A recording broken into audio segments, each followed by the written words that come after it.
Hello, everyone. Cool seeing some friendly names here. Good to see you, Lisa. Good to see you, Tina. There's maybe other people that I know. So if I'm not calling you out, my apologies. Mhm. Yes, people are still continuing to jump on. I'm going to get us started with a few quick housekeeping remarks just from MNN's end before we dig into the actual webinar. So, welcome everyone. My name is Claire Ladd. I'm the Programs and Services Manager at the Massachusetts Nonprofit Network, MNN.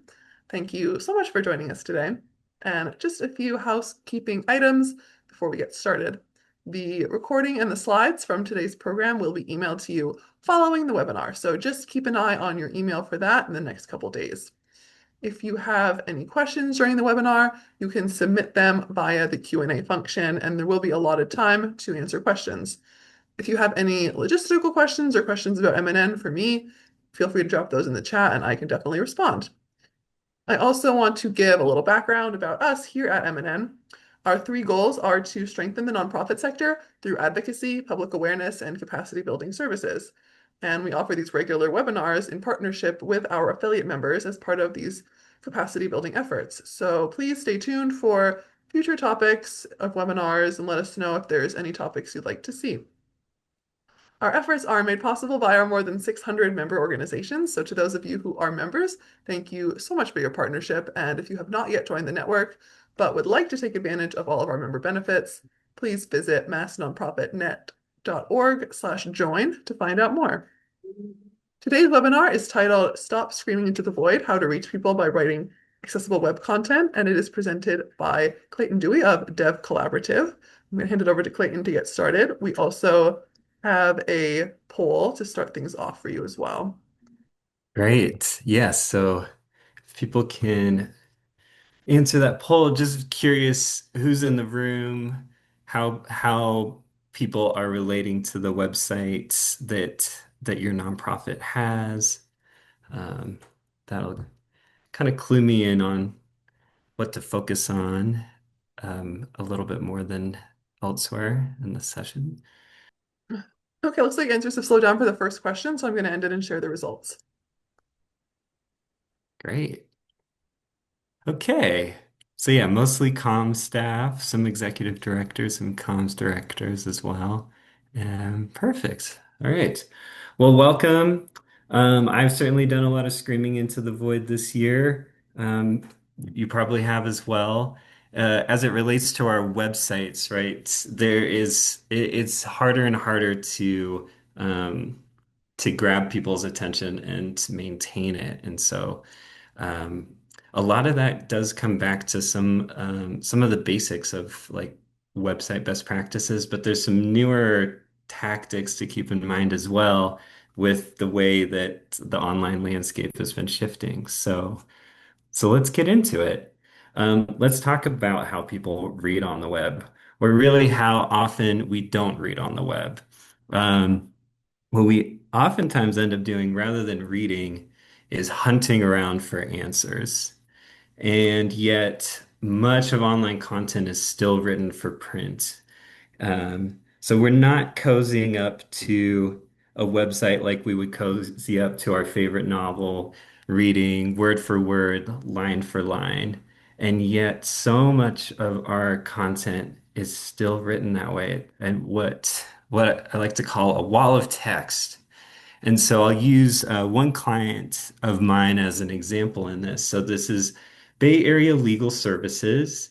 They are a legal aid group in Tampa Bay, and they offer free legal help to people who are facing some kind of need, some kind of challenge.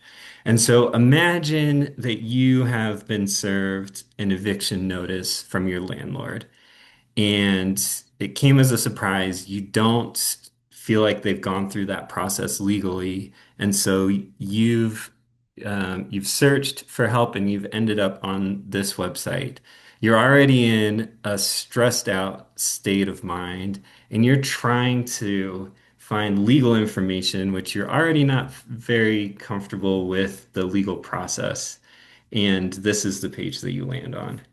Um, and so often people in that stressed out state ended up even more stressed out. And Bay Area Legal knew this, right? They were like, this is written by lawyers. There's a bunch of legalese in here. We know it's a problem. Please, can you help us with this? And we're like, absolutely. We would love to help make this your website a lot more accessible and inviting and welcoming. And so the first thing to do is we say, tear down that wall of text and replace it with a website that is much more scannable, much more readable, a new design, cool, reassuring blue, um, plain language, images. So we'll get into all of the best practices kind of being applied to this page and throughout the site to leave people feeling much more relaxed and at ease and confident that they can advocate for themselves in these challenging circumstances. Um, and a slight note that I'm really bothered that Google Slides has like changed some of their specific emojis from like the emoji canon to these, but whatever. Anyway, um, so if we're not reading line by line, word by word, and we're hunting around, like how are we doing that? There's a few different patterns that we might employ. One is the F pattern. So with left to right languages like English, a lot of times we'll start our attention on headings and subheadings, and then the beginning of sentences and paragraphs that vaguely forms an F shape like you see here. Another is what's called the spotted pattern. And so this circle is someone's eyes. And so they spend a little bit of time on that heading, and then they're just bouncing all around. And what they're bouncing around from is keywords. So it's oftentimes we have words in our mind that we're looking for to help us answer a question. And so we're skimming and scanning, looking for matches, looking for like where in this paragraph is this keyword, and if it's there, then you'll focus in on that text. And so yeah, we've got some fun names for all these patterns. We've got the layer cake, where you're going from like one heading to another heading. The spotted pattern, like we just saw in that previous video. The marking pattern, you might focus on like the left-hand side of the page and scan around, or maybe the middle of the page. So this is the next poll is, yeah, which pattern or patterns do you use? I'm curious. Uh, I'm kind of more of an F pattern guy myself. Maybe the layer cake a bit too. I definitely focus on headings and subheadings a lot when I'm skimming and scanning. I've noticed too that I'll sometimes slow down for if there's like a highlighted block quote or captions on images. So that's how I tend to skim and scan. Um, so yeah, I'll give people a minute to Yes, launching the to poll now. cool. And while people are submitting that, the layer cake method reminds me that I made a cookie butter pie this weekend, and it turned out great. I was very happy with it. It was a New York Times article. So if anybody wants a very unhealthy seasonal dessert to make this winter, I can share that recipe later. Highly recommend it. Sounds so good. Looks like everyone slowed down, so I'm going to end and share the results. Okay, the layer cake is the winner, followed by the F pattern and a spotted pattern closely by. Yeah, the marking pattern, right, is a little less common. I've noticed that too. Yeah. So there is one important exception, which is the commitment pattern. This is the pattern where you are reading with high fidelity. You're reading everything on the page. And there's a couple of times and scenarios where this comes up. One is if we're reading text at a challenging level. So like I will sometimes read news from Spanish outlets because they just have better coverage on different parts of the world or like on what's happening with immigration issues. And my Spanish is okay, but it's not good enough to do a whole lot of skimming and scanning. I tend to have to really just like be very focused and like work through sentence by sentence and read the article very closely. I've also kind of gotten really into ecology lately, like amateur. I'm like an amateur ecologist, I suppose. And so sometimes I end up on these like research papers because I'm curious about the behavior of this particular butterfly or something. And same kind of thing. Like I can skim and scan headings, but if I really want to understand it, I have to just slow down and read it and just go through that slog. Um, and then if you have a high trust in the source and you really want to absorb that information. So well, oftentimes skim and scan like a blog post, for example, to get a gist of it. And like, is this new information? Is this meaningful? Is this relevant to me? And then after using something like the F pattern, be like, oh yeah, this is a very compelling article. Then settle in and read it fully. And then the last scenario is following instructions. So like I recently renewed my passport and I'm on on the US government website. I'm reading that word for word because I do not want to mess up the steps there and get anything wrong. Make sure I'm getting everything that I need in order, meeting the deadlines that I need to get my passport renewed before I take this trip to Mexico and I have everything like in place well within time because I learned my lesson in my early 20s when I had to do a rush order for my passport, and that was very stressful. So with that, but point being, we're skimming and scanning a whole lot. And so if we're skimming and scanning, we're hunting for information, we want to give those hunters information sense. So that's things like the page title, headings and subheadings, like I mentioned earlier, lists, pull quotes, words that are in bold, captions on images. A big one is links. When you link text, it's really common to see this like click here, but instead of that, to describe what that link is going to take you to. So it might instead of click here, it might be something like read the annual report or download X, name of resource, that sort of thing. And with those scents, you want your content to smell and you want those smells to be accessible. Um, and so page title should always be coded heading one. Hopefully your content management system like WordPress or Drupal or Squarespace is doing that for you automatically. You don't have to think about that. And then so the body of the main content that you're entering should then start at a heading two and then go down sequentially. You don't want to be using headings stylistically of like, I'm going to use a heading four here because I like the way that looks. It should be, in order. So all of these points really should be under your control as an editor of your website, with the exception of this last one, encoding the site with proper metadata. That you can use these two tools, although I was using metatags.io this morning, and of course it's not working properly. I don't know why. Hopefully they fix that soon. Um, but you can paste in a link to a web page on your site and see is it structured properly with the right metadata? And we'll get into the benefits of that a little bit later.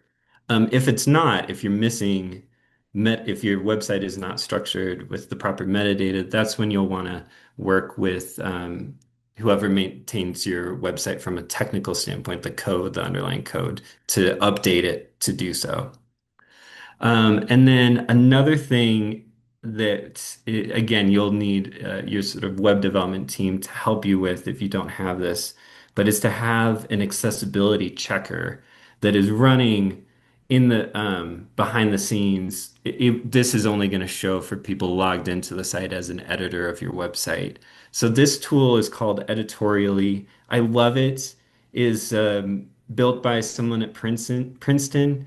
I I wrote a blog post highlighting it, and he was very happy. He shared it with his family. He was very proud. It was like shared it with his family at dinner. He told me because it's like like a good report that you post up on your fridge or something.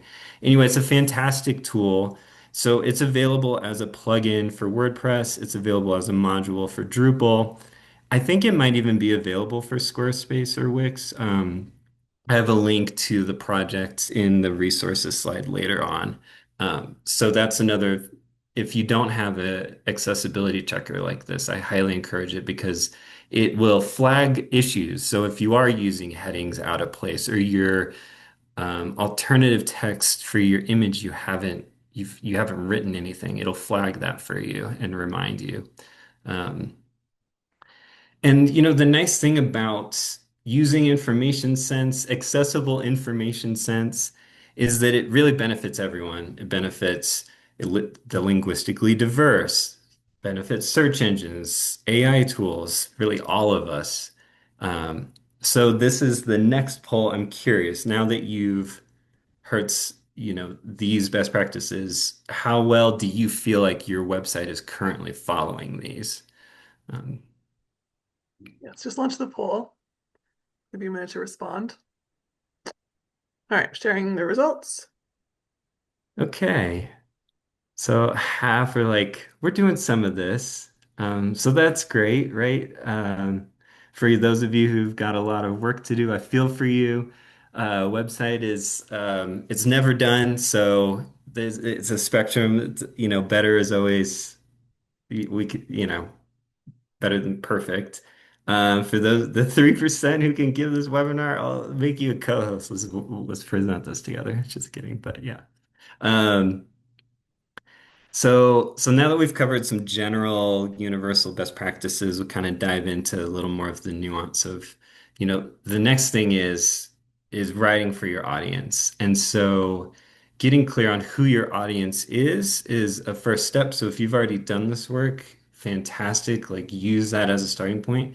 If all of us probably can say it informally, but if you haven't as a comms team taken the time to explicitly define your audience groups, this is a really great practice to do. And so, yeah, again, using Bay Area Legal Services as an example, they have really three main audiences: those who need legal help, lawyers who want to volunteer with them, and people who are donating to the cause. And when you define your audiences as well, right, it's helpful to give them priority and decide what are primary audiences, which ones are secondary, maybe even tertiary. With Bay Area Legal, the client is the primary audience. The lawyers and the donors, they're important, but they're a secondary audience. And so the website is geared accordingly. And that can also shift, page by page. Um, like the success stories section is going to shift a bit more towards the donor audience than the client audience. But it's helpful to, right, to learn about each of those audiences, get a sense of what they need, think about what state they're going to be in when they come to the site, and keep that in mind as you're writing content for them. And so one thing that we consistently do, I do this, I think most of us do, is we are consistently overestimating the reading level that our audiences are oftentimes coming to the site with. So here's a breakdown of the literacy level of adults in the US. Um, You'll see like the chart. This is from 2013. So before this webinar, I went in and kind of checked on what is the current, like, has this changed much from 2013? And unfortunately, it's become even more pronounced. So the overall literacy rate was 82% of US adults were considered literate in 2017. That dropped down to 79% in 2025. Like, well, it's been at 79% basically since 2020. Like the pandemic really took a hit on all of us and from an educational standpoint. So that 3% drop, that translates into 6.2 million additional Americans who struggle like with reading. And so, all of these grade levels we can imagine shifting down a little bit with that distribution. And so we'll talk a little bit more about how to evaluate your writing for different reading levels. If you have a global audience, here's some points to kind of keep in mind. like figures of speech can really translate and sound off and confusing and weird to somebody where like English is not their first language. So like imagine not knowing the figure of speech. I'm all ears. It's a very strange visual. Um, the other thing is jargon. And so jargon in the nonprofit world and in the tech world is such an issue. I actually wrote a blog post about this yesterday, so I can um, I can include that in the slides as well in the resources section. But if your writing is starting to look a bit like this is a jargon generator that a group called TechSoup put together. And so if you're writing this like looking familiar, then yeah, then take these tips here for clear writing. So with jargon, it's the question really is like, is that particular word understandable outside of your organization, especially for those audience groups that you have? Sometimes that jargon is shared and it's okay. Sometimes it's not, and it can be really alienating. And so are there simpler, clearer words you can use? Like, for example, use instead of utilize, help instead of assist. And then showing through the work rather than telling. And I'll give an example of this. So another client of mine is the Social Innovation Forum, and this was the copy on their about page. And one way to help us write in more plain language and more clear, easy to understand language is to imagine us talking to that audience group, like someone from that audience group, like in person out loud. And so like imagine that I'm out to coffee with a friend and they're like, how's work going? I'm like, oh yeah, it's going really well. Like I've been working with this really cool organization called Social Innovation Forum. And they're like, "Oh, what's their deal? What are they about?"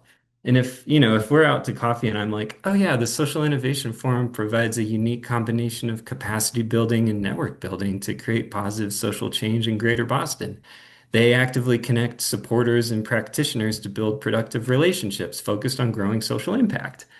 My friend's eyes would glaze over. They would be asking for the check. Our coffee date would end prematurely. It'd be a terrible time. It'd be very awkward. Um, and when we put that text through a readability checker, it's clocking in at a postgraduate level. And we don't want people to have a PhD in literature to understand what our work is. And so, we worked together, rewrote that copy. This is what we came up with. The Social Innovation Forum connects funders and nonprofits focused on growing social impact. And you might be thinking to yourself, okay, that's an improvement, but grade 14, that's still like way above what you were just showing on that graph before. Like half the adult like world is still not going to understand this.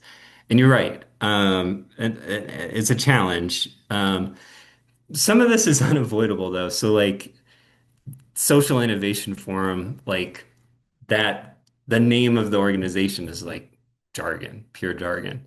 Um, yeah, as we were playing around with the wording here, like the things that were starting to bump this sentence up into the grade 14 territory was funder was one, nonprofit was another.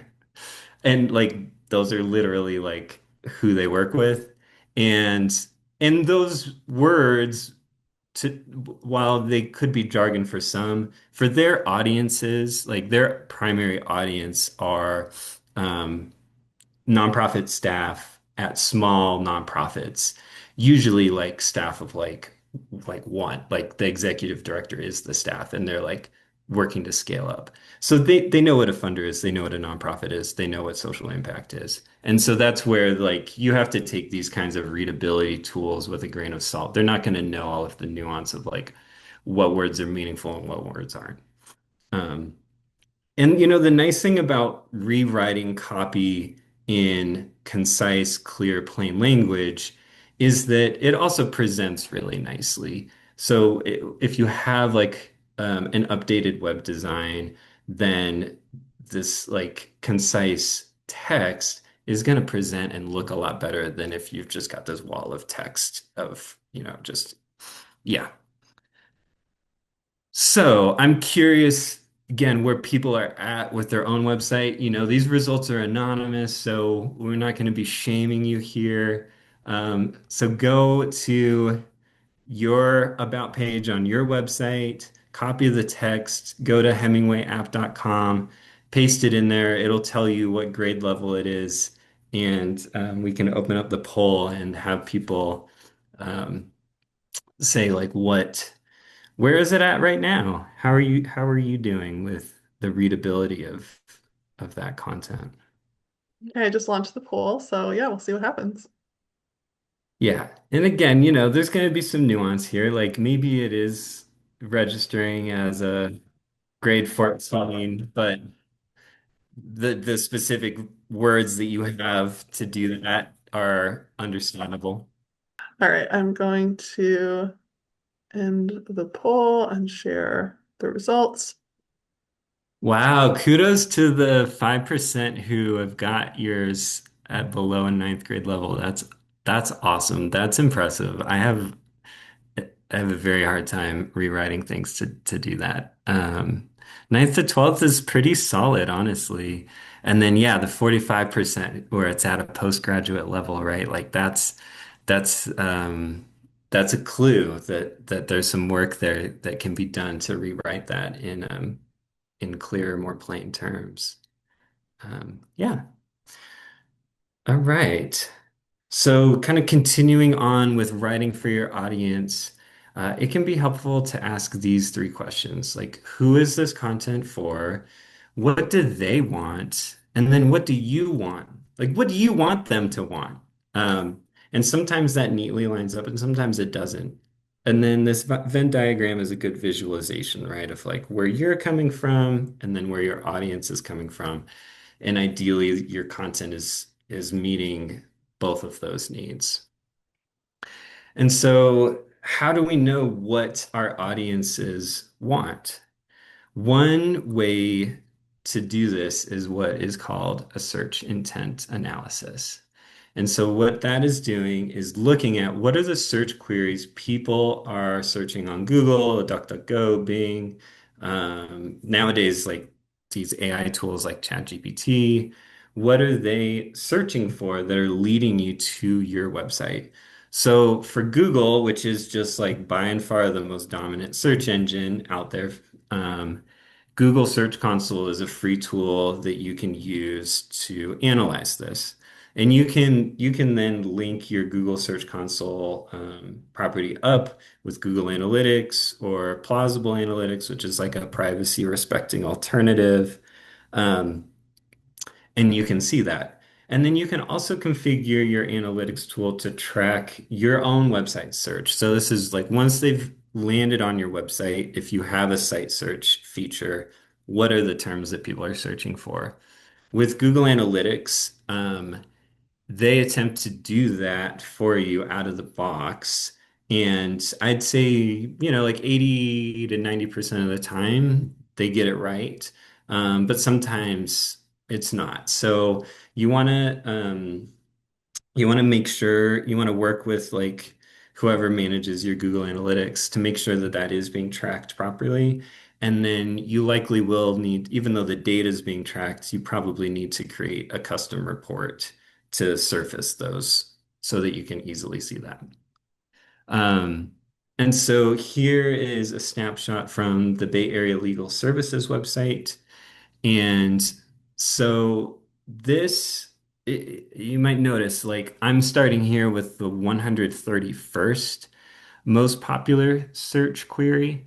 And the reason is that the first the first few or many search queries are going to be pretty obvious kind of search terms. They're gonna be very navigational in purpose. So like searching the name of your nonprofit. So if we saw the first few results of Bay Area Legal, it would be things like Bay Area Legal Services, Bay Area Legal Services, Florida, Balls Legal Help, you know. It's when you get further down into the search queries that things start to get more meaningful and instructive and interesting. So, the fact that people are searching Section 8 housing Tampa, that they're searching for a domestic violence shelter in the area, that they're searching for like SNAP, if I qualify for SNAP. These are issues that are not like strictly like legal aid topics, but they're issues that people are oftentimes facing along with the legal challenge that they have. And so that was a clue to their team to start including information on those resources to refer out to those websites that could answer those questions. And then some of this is really helpful to really source the content itself. Like, what is a hearing? What can a landlord do and not do in Florida? And, with the rise of these um, AI tools that are chat interfaces, this this way of searching by asking a question is becoming even more common than it was before. So you may very well like literally create a page that is like, what is a hearing or who qualifies for SNAP in Florida as a way of helping people get the information that they're looking for. So then here's a screenshot of then the site search. So these are the terms when they're already on the Bay Area Legal Services website. Here's what they're searching for.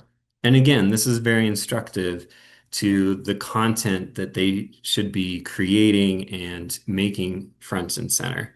And so, like, one thing that we're working on right now is to give more visibility to their clinics. Because that is one of the most popular things that people are searching for is like they know that there's a clinic out there, but they're not quite sure where on the website to find it. And so updating the navigation to make that easier to find. So then continuing on with this theme of writing for your audience, right, is finding your voice. We've talked a lot about like rewriting things with plain language, making things accessible.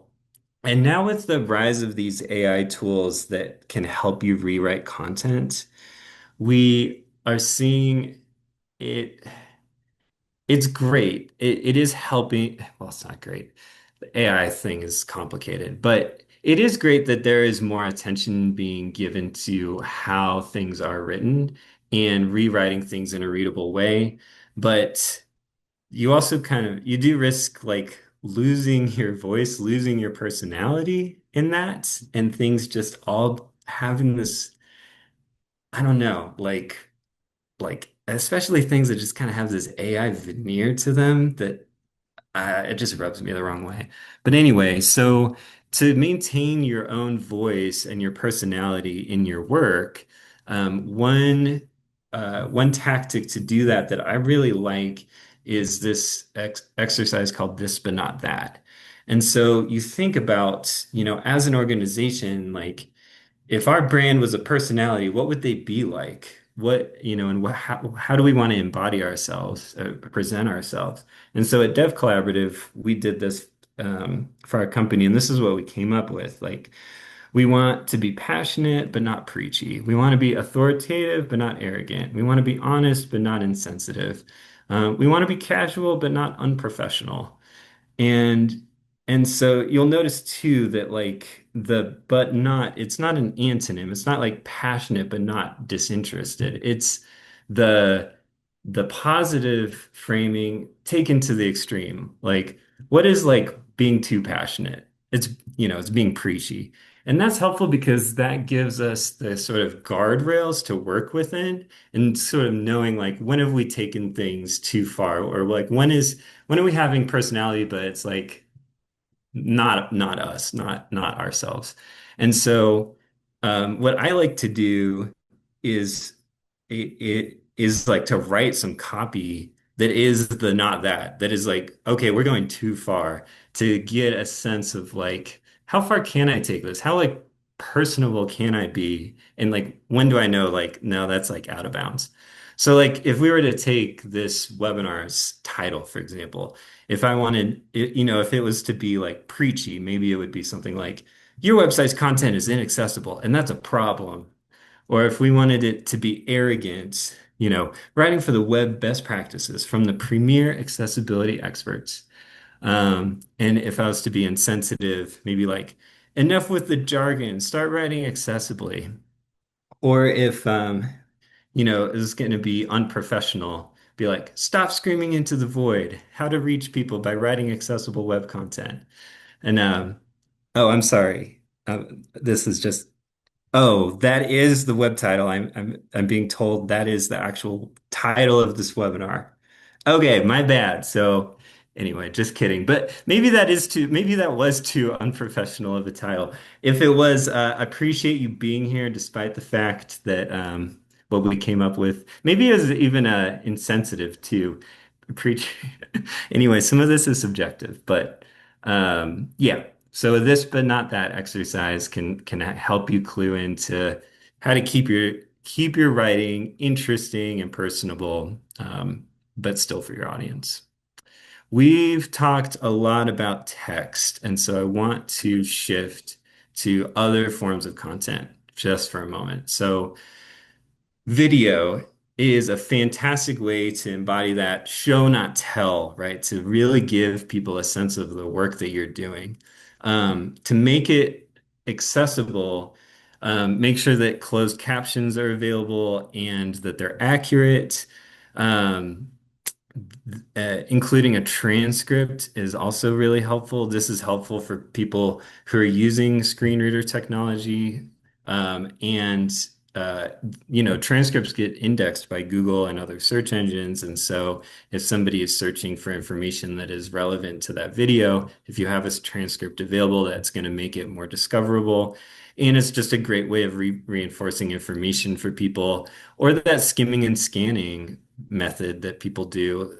I'll do that sometimes. If there's a transcript available for a webinar, for example, I'll like skim and scan that transcript and see like, are they hitting upon topics that's like new information to me? And if so, then I'd be like, oh, okay, I'm gonna pause and now go and actually watch this video. And then with images, we've talked about this a little bit. Make sure that you're including alternative text. So alternative text is, again, for screen reader technology, if a web page is being read out loud to someone who's visually impaired, when you reach an image on the page, the alternative text is what is read out loud in place of that image. And I have a link in the resources slide to an article that I wrote with my colleague Heather on how to write effective alternative text and captions for images. Um, it wouldn't be a tech webinar in 2025 if we didn't talk about artificial intelligence. I have a lot of mixed feelings about that whole scene, but it is here and it is happening. So, this poll, if we can put up the next poll, I'm curious if people have noticed a change to their website traffic since AI came on the scene. Um, it may have, it may haven't. I'm really curious. Certainly, it has for some websites, especially the bigger players. And the reason is because now like Google and other search engines have started showing AI overviews as the first thing on the search results page. And so oftentimes people are now just reading that AI overview and then not clicking through to somebody's website. Um, and so here is a list of search queries that are still driving clicks to nonprofit websites. So, how to donate to this specific cause? And the reason is because you people are searching that because they want to donate to something. And so they're not going to be satisfied with just like the answer that AI gives. They want to actually get to the site and complete the donation. Same with volunteer opportunities in X, Y, and Z, right? Like they need to get well, and I definitely don't trust the AI overviews on this because I've asked some questions like this. Or like, can I bring my dog to this park? And they'll be like, yeah, totally. And I was like, really? And I go to their website. I'm like, no, I can't. Um, it's funny how wrong some of those tools still are. Getting contact information, registering for a specific event, and and then these are the queries on the right that are kind of leading to fewer clicks. So answers to more general content. Um, and, it's a challenge, but I think it's also a good moment to reflect on on like what metrics are really truly meaningful and what are more vanity metrics, right? Like, I think for most of us in the nonprofit world, the point, the point of our website is not to get as many visits as possible to the website. The point of the website is to connect your work with the people that you're serving. And so, in the case of Bay Area Legal Services, right, like they're trying to get legal help to as many people as possible. And there is no shortage of people who need legal help. Their hotline is still ringing off the hook. And so, if people are able to answer the more general legal questions they have with those AI tools, if they're accurate, then that's great. And they're then going to their site for these more very specific needs, that's fine at the end of the day. Sharing the So results for the poll. great. Okay, interesting. So yeah, I didn't expect anyone's traffic to be going up as a result. So just confirming that some people's have gone down, a lot haven't, no difference. And then yeah, not knowing. So yeah, it'd be good to check your analytics and see how it's going.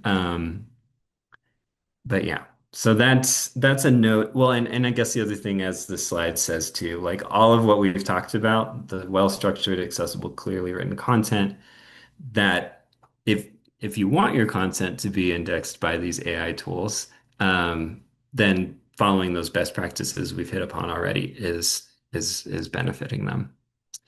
I'm at the resources slide, but I'll pause here and just see if does anyone have any questions so far? Got a Uh, couple of comments about AI and how it's not always correct, which definitely is true. yes, yes, and it brings up some existential questions of like, all right, do we try and like get these AI tools to index our content more properly so that they're more accurate, or are we fighting against them in a Luddite kind of way? I don't have answers to that. It's a complicated world. Um, yes, the hallucination thing is like it's real for sure. And gosh. So yeah. Um I do think it's sort of like if as an organization you've decided, um, you want your content indexed by these AI tools, then yeah, like structure that data, write it accessibly, use that search intent analysis so that you are providing the content that your audiences are looking for, um, so that those answers are more accurate as those tools evolve. Yeah. Oh, Sarah, saw you join the chat. Welcome. Yeah, especially with technical questions. And this is a quick tangent. We're doing okay on time, but like if you, I don't even know, what do I say about this? Like if you can't yourself sort of verify whether the answer would be correct or not, then it's use extreme caution, I guess, because that's the challenge is that the answers almost always sound plausible, but they're not always accurate, which makes it even more difficult to fight the misinformation going on. I've got a Okay. question in the Yeah. Oh, chat. great. Depending Yeah. on how you use AI, I believe you may lose some credibility. It can certainly help us shape ideas, but it shouldn't be used explicitly on the website. What do you think? Oh, yeah, right. So the question is like on when you're creating this content yourself. whether to use AI tools to help you with that, and if so, how to disclose that? Is that the question? Yeah, I think so. Yeah, I mean, that's a question each organization is going to have to answer for themselves. I guess I can answer it for our company and say that for now we've decided like no, like we're not going to use it. And this is an intention. Like we actually, I think we're at a point where we need to have that on our site. We have a similar thing on, if you go to devcollaborative.com, you'll see in the footer, like we have a message like, we don't track you. We don't use analytics tools that are tracking you without your consent. Um, well, they use cookies. We're not using cookies to track people. So it's all anonymized. And because it's such a widespread practice, we're like saying that out loud as a differentiator. And I think we're going to do the same with AI of like, hey, rest assured, like everything that we've written on our website is just written by us as a human. Um, I'm not saying like that's what everyone needs to do, but that's where we've landed. And I think we're going to consistently be revisiting that decision as the landscape shifts. Um, and I don't know. I mean, I have gone to some AI tool webinars that are really interesting where it's like you can train those tools on your own writing and like the this, not that piece, right? You can input that into your kind of curated little AI bot that you've designed for yourself and be like, write in this voice and tone, and that can help those tools give you editing suggestions that that are closer to the writing that you want to have. I also heard this really great principle on one of the like AI for comps teams webinar I went to, which was, oh gosh, what was the percentage? I want to say it was, I mean, it is semi-arbitrary, but it's something like 70-30%. So like if you if you are using an AI tool like more than 30% of like the final product, you're probably over relying on it.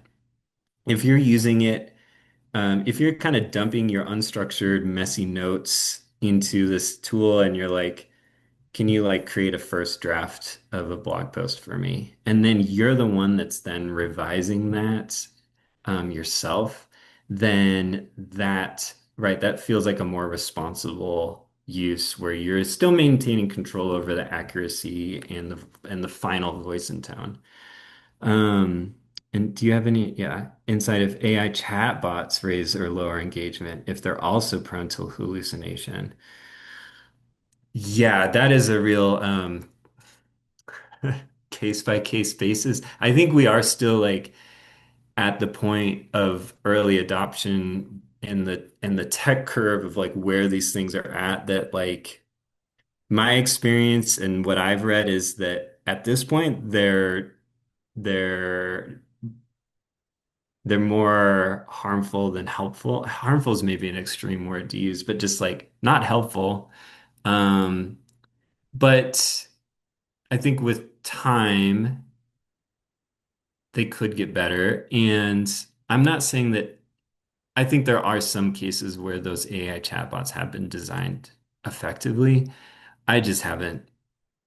I think it's less the case. And like I was helping a friend of mine, who is undocumented but has like a work visa through like the Biden administration's earlier sort of protection for Venezuelan immigrants, and we're trying to apply online, and there's an AI chatbot that just keeps literally getting in the way of our application. I tried to use the AI chatbot. It was terrible. It didn't help us at all.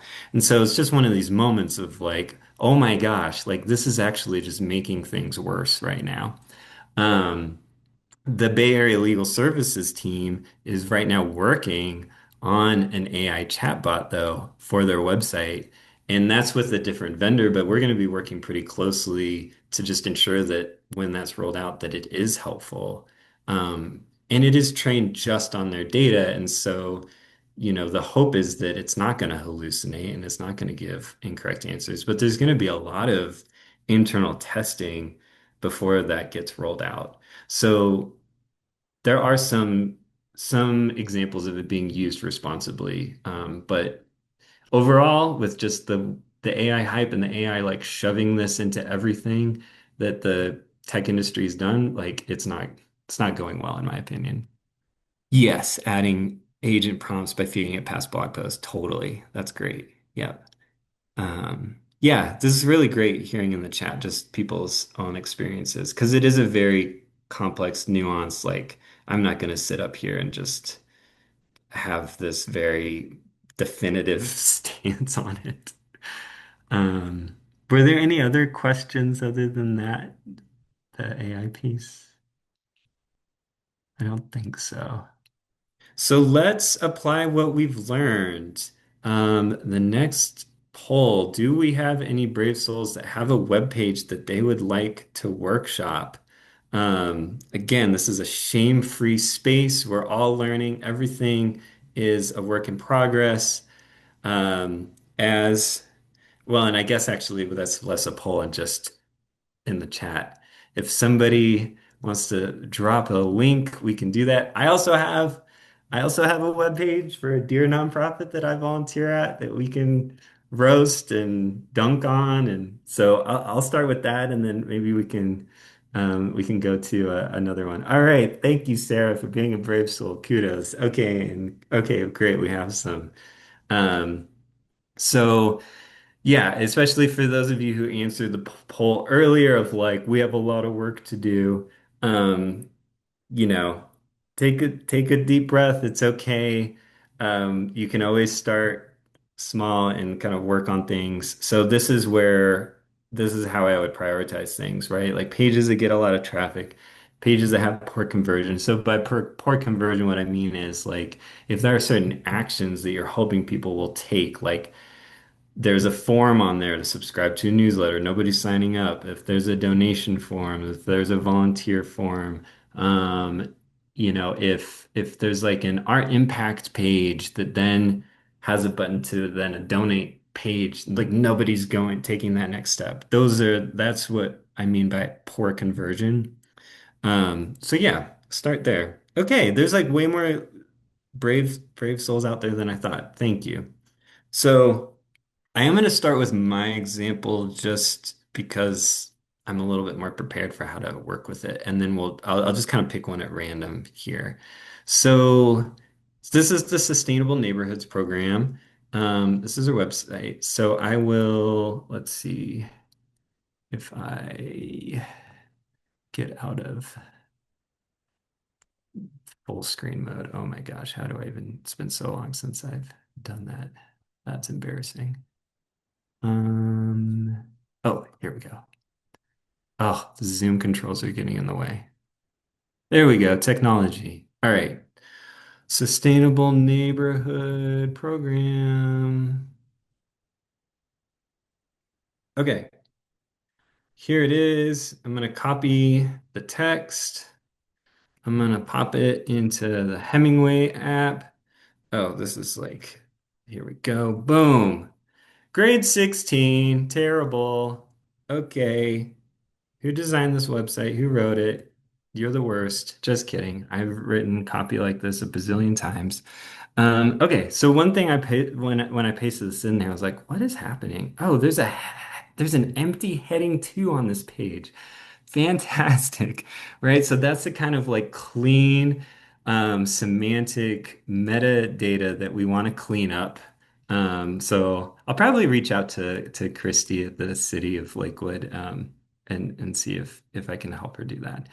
Another thing is, right, so again, like semantic markup, none of these headings are actually semantically headings. It's just bold text. And so I'm going to do that, right? I'm going to like turn these into proper headings. And then look at this. This is what I'm talking about. I don't want to fix the sentence with AI. And yet here it is interrupting my workflow. It's not helping, it's making things worse. Um, how can I just pay to have this turned off? Okay. This First sentence, this is classic. This is there's some linguistic term for this that is escaping me, but it's where you're like using so many helper words strung together to say something. So the sustainable neighborhood programs gives residents the opportunity to become active partners. It's like um all of those words can be like condensed into like one verb most likely, and then building vibrant sustainable communities. So again, I'm thinking about if the primary audience here should be like a neighborhood resident who wants to find fellow neighbors and improve the environment in their neighborhood. So those are the keywords that I'm going to use. I'm going to say like is a network of neighborhood groups helping the environment. Boom. Is your ready neighborhood ready to become a, and then here, like what is the, if they are, then it's like contact us to join the network, or it could even just be join the network. Yeah, something like that, right? The mission, right? I mean, maybe this is the kind of thing that is going to be a little harder to rework because this is like an official language thing that a lot of stakeholders came together to wordsmith. But let's just say that we can do that. It's again, it's like something along these lines. But we'll skip ahead.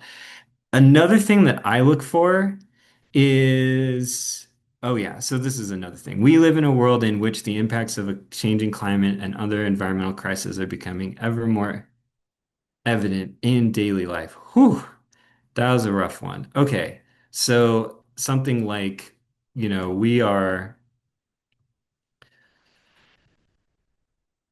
living through a changing climate and other environmental crises, something like that. Um, civic engagement has become more contentious, da da da da da. It's like civic engagement. I mean, maybe even that's too jargony, is down, and social ties are fraying. This is what I wanted to highlight though. So working at the neighborhood level helps us build connections, da da da da da da da da. When I see lists that are comma separated like that, one of the first things I think is like, ooh, I think this might be an opportunity for a list because lists are easy to scan. So I could do something like this. Helps. Boom. Build connections. Strengthen community pride. And then here again, provide ways for residents to engage productively. And it's like so many these words strung together to say something. And it's like helps increase participation in city government. Um, yeah. And then this is like I read this earlier. I'm like, this is redundant to this down here. Like, how do we do it? And then this is like show, not tell, right? Like right now it's like we provide a structured yet flexible approach to neighborhood action. Our materials and tracking platform provide neighbors, da, da, da. And I'm just like, I read this, I'm like, okay, but so like what do you actually do? Like, how do you actually do this? And because I volunteer with them, I'm like, I know what you all do. We offer neighborhood groups the following. And it's really, they do really awesome stuff. So like one is that they will send post or like mail postcards to neighbors. Um, oh gosh. They have this like zero waste event kit. So what does that mean? It's like a compost bin, reusable plates and utensils, etc. There's a annual conference, leadership conference every year. Um, and then there's like quarterly trainings. So, like what are like the show not tell, like what are the things that you actually offer? Um, and then boom. We've got this down to a grade 10, just like that. Okay. And are we at time? Yes, unfortunately, we We are are. way over Okay. time. Yep. So sorry to not get to any of y'all's there. I do offer like a 1 hour consultancy thing. That's a link in the resources slide if anybody does want a deeper dive into any of this. Yep. But So yeah, thanks, everyone. thank you so much, everyone, for attending. As I mentioned, we'll be sending out these slides and recording after the webinar, as well as Clayton's contact information. So just keep an eye out for that and have a great rest of your day. All right. Thanks all.